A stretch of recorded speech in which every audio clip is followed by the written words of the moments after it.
مدینه منوره کې دوه خاندانونه د یهودو پاتې کېدل، بنو نذیر او بنو قریظه.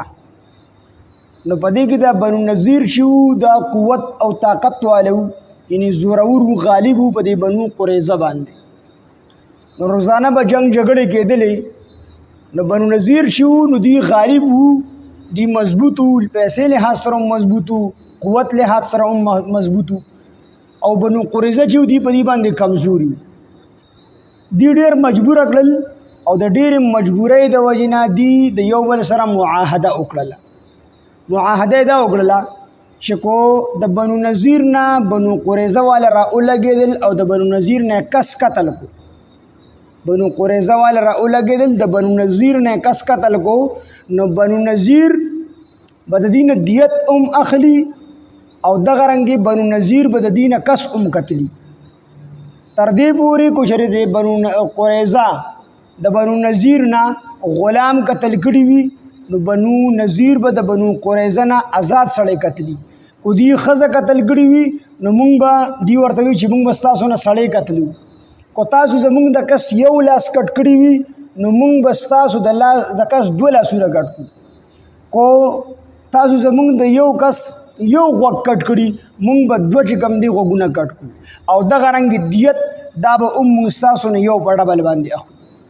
او کو چرې بنو نذیر راولګېدل او د بنو قریظه نه سړی قتل کو، نو د بنو نذیر نه به سړی نه قتلېږي، صرف دیت به مونږ تاسو له درکو.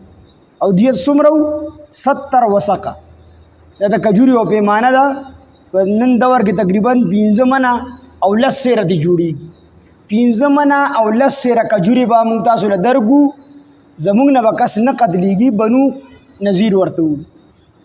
که مونږ ستاسو نه څوک قتل کو نو تاسو په بدله کې زمونږ نه سړی نه قتل کوئ، مونږ به صرف تاسو له دغه او یا وسکه کجوري درکو، دیت به درکو، خبره ختمه.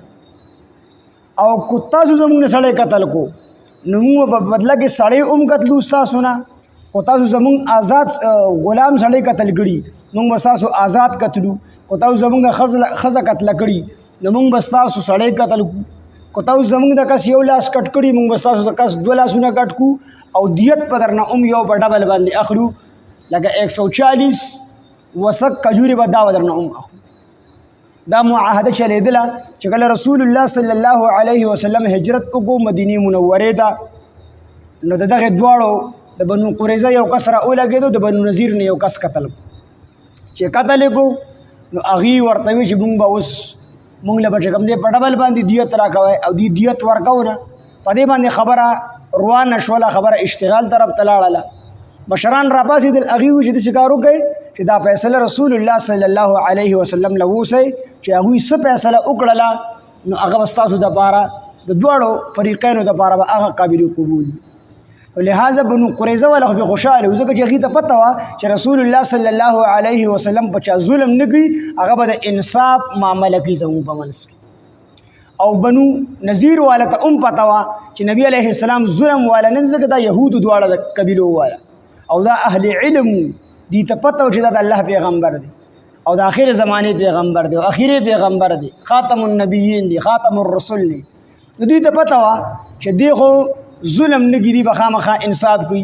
او چې انصاف کوي نو بنو نذیر والا په غلطه باندې وو، نو د هغې حق پکې والی کېدو. نو حق یې نه والی کېدو، خو هغې ته پکې لږ غونده کې دغه راتلو، کمې ورته پکې راتلو.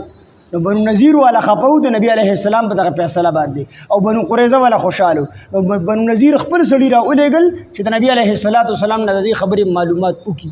نو دا آیتونه نازل شو.